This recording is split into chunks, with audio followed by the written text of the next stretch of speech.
Welcome, today I am with GoPro Hero 10 Black and I will show you how you can turn on or turn off quick capture feature.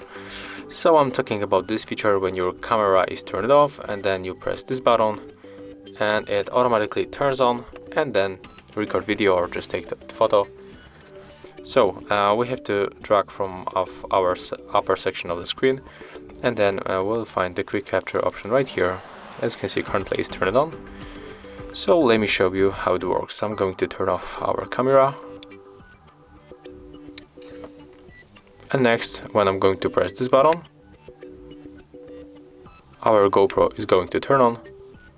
And as you can see, record the video. So if you want to get rid of that option,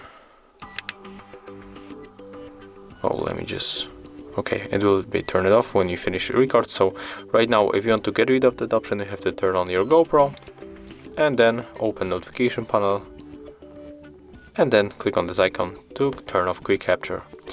So as you can see, that's how you can make it. If you find this video helpful, remember to leave a like, comment and subscribe.